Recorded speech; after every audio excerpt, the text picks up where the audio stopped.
इंसान के अंदर क्या मासूमियत छुपी हुई है कि जब वो होश होता है तो शेर की तरह घुरघुराता है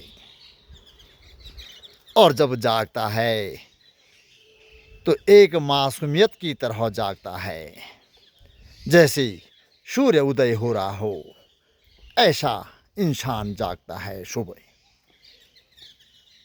और जागने के तुरंत वह ईश्वर का स्मरण करता है, ईश्वर का ध्यान करता है, देवताओं का ध्यान करता है, पितरों का ध्यान करता है। और ये ध्यान की जो परंपरा है ये ऋषि मुनियों से लगाकर संत महात्माओं से लेकर तमाम जगत के मानव इस प्रेरणा से जागता है कि हे भगवान, हे ईश्वर, हे अल्लाह, हे ऊपर वाला, हे प्रभु, ये सारे नाम लेकर पुकारता रहता है और पुकार कर अपने कार्य पर निछावर हो जाता है।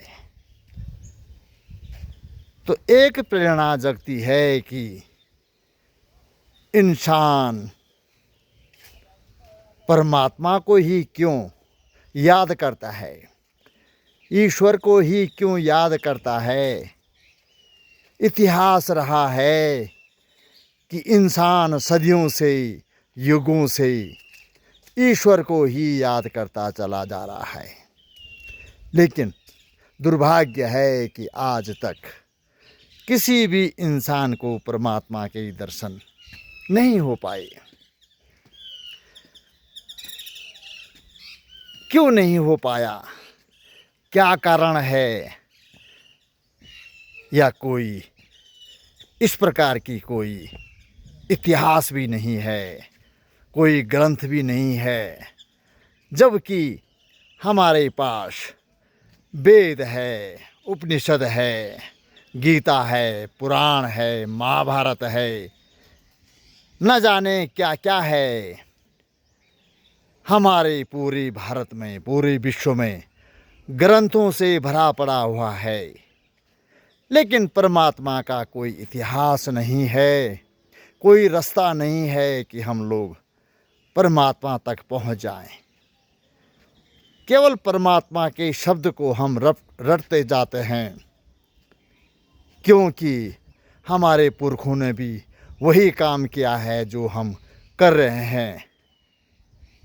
एक प्रेरणा सबने दी है कि ईश्वर का नाम लो। मैं कहूँगा कि नाम लेने से क्या हो जाएगा। नाम तभी कोई लेता है जब वह उससे प्रेरित है। कोई जानवर ईश्वर का नाम नहीं लेता, कोई पौधा ईश्वर का नाम नहीं लेता है, कोई जीव जंतु ईश्वर का नाम नहीं लेता है। केवल एक मानव ही ऐसा है कि जो ईश्वर का बार बार नाम ले रहा है। आखिरी क्यों ले रहा है, क्या वजह है उसके पीछे, क्या कारण है, क्या उसका बोध है उसके पीछे, क्या उसका उद्देश्य है। इस गहन चिंतन के बीच जब मैं कूद पड़ा तो मैंने पाया योग समाधि में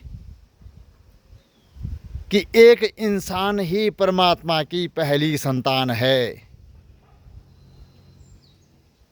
मानव ही ईश्वर प्रदत्त है। ईश्वर की जो पहली पीढ़ी है, पहली संतान है,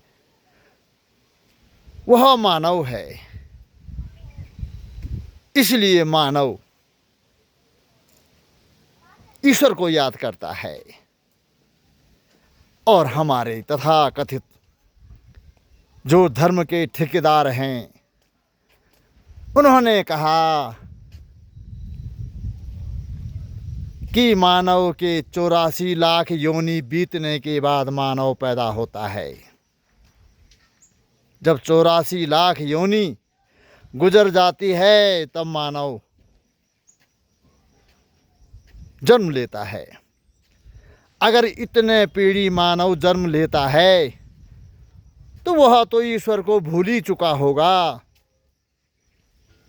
उसके लिए ईश्वर बहुत दूर हो गया। ऐसा नहीं है।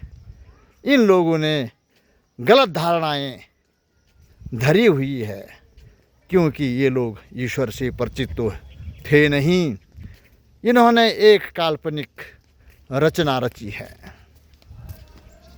तो इसलिए मैं कहना चाहता हूँ कि ईश्वर की संतान है मानव। इसलिए सुबह उठता है, ईश्वर का ध्यान करता है, प्रभु का ध्यान करता है, कोई ऊपर वाला कहता है। और इस प्रेरणा को ऋषियों ने भी दिया है, संतों ने भी दिया है, और मैं भी दे रहा हूँ कि ईश्वर की पहली संतान हम तुम हैं, हम लोग हैं, हम मानव जाति हैं। इसलिए मानव में न कोई नीच है न कोई ऊपर है। हम सारे ईश्वर के संतान हैं। हम ईश्वर के गुण गाने। लेकिन प्रश्न ये उठता है कि ईश्वर है कहाँ। एक छोटी सी लम्हा मैं तुमको कहना चाहता हूँ बड़े प्यार से, बड़े मधुर से, कि ईश्वर हमारी जगत के अंदर नहीं है, हमारे ब्रह्मांड के अंदर नहीं है। ब्रह्मांड के अंदर उसकी आभा तो आती है, जैसे सूर्य से, सूर्यलोक से सूर्य की रोशनी यहाँ धरा तक आती है और फिर जाती है, आती है फिर जाती है। यह आवागमन है। ऐसे ही परमात्मा ब्रह्मांड से बाहर महाशून्य के अगाध में, वेद भूमा के नीचे, बैकुंठ के नीचे परमात्मा का विस्तार है। और उस विस्तार से जब आभा यहाँ धरा पर आती है तो वह नूर की तरह आती है। और उसी को जिसने पाया है वो दिव्य कहलाया। तो पहले जो लोग हुए होंगे जिन्होंने ईश्वर को देखा है, जिनके कलेवर में ईश्वर आया है, उनमें दिव्यता आई है।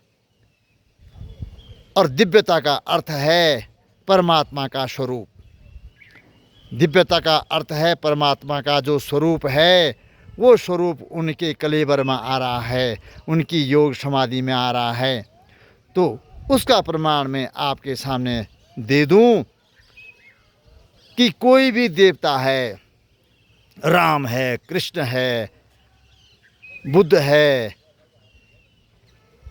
भगवान शंकर है, विष्णु है, महालक्ष्मी है, देवी है, दुर्गा है, इन सब के मस्तिष्क के चारों ओर जो एक चाँद की तरह प्रकाशीय आभा छलक रही है, प्रकट रही है, उदय हो रही है, उस झनकार का नाम है दिव्यता। और वह दिव्यता परमात्मा का ही प्रतिबिंब आकर प्रकट रहा है।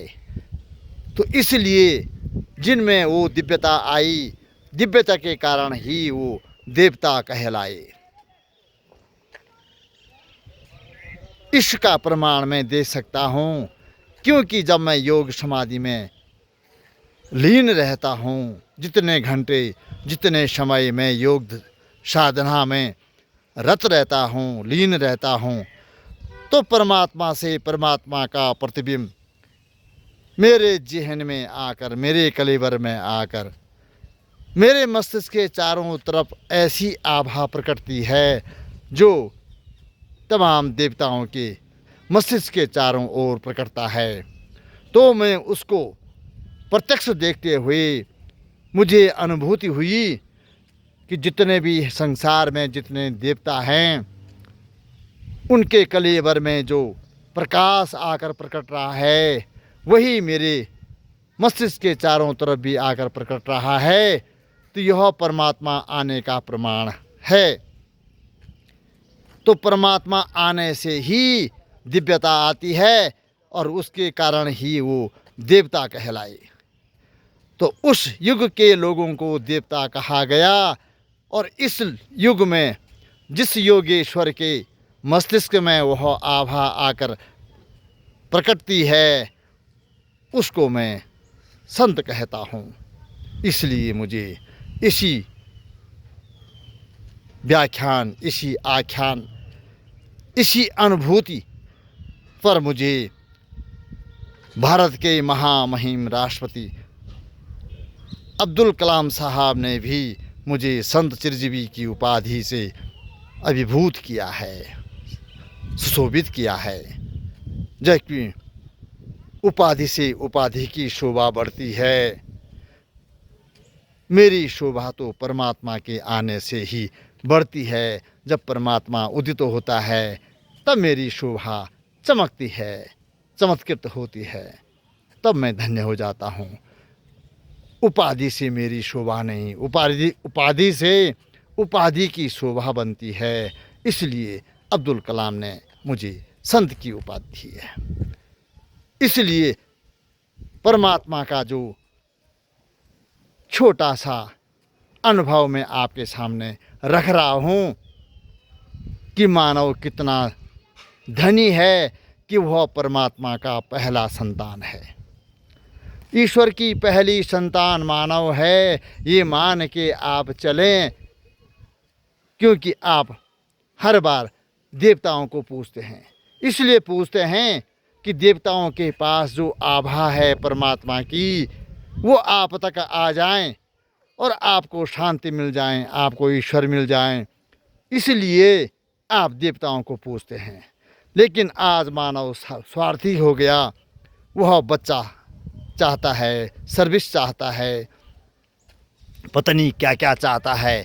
आज मांगने की प्रक्रिया हो गई है, भीख मांगने की प्रक्रिया हो गई है। इंसान जबकि सम्राट था, इंसान अपने में सम्राट है, क्योंकि परमात्मा की पहली सीढ़ी इंसान है, वह सम्राट है। और सम्राट अगर मांगने लग जाए तो 84 लाख योनि क्या कर सकती है, क्या मांगेगी, किससे मांगेगी, कहाँ हाथ फैलाएगी। इसलिए इंसान सबको सिंचित करता है।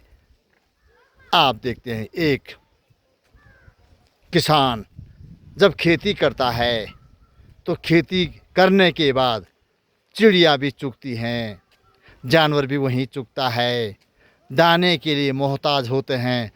तो एक किसान के जो किसान रस्ता है, उससे सबका जीवन यापन होता है। ऐसे ही 84 लाख योनियों में मनुष्य ही सर्वश्रेष्ठ योनि है, जो सबका पालन करता है। और सबके पालन करते हुए अगर आप भीख मांग रहे हैं तो इससे बड़ी दुर्भाग्य और क्या हो सकता है। इसलिए जागो, आप ईश्वर की पहली संतान है। आज मैं अपनी वाणी यहीं पर विराम रखता हूँ। उसके लिए धन्यवाद।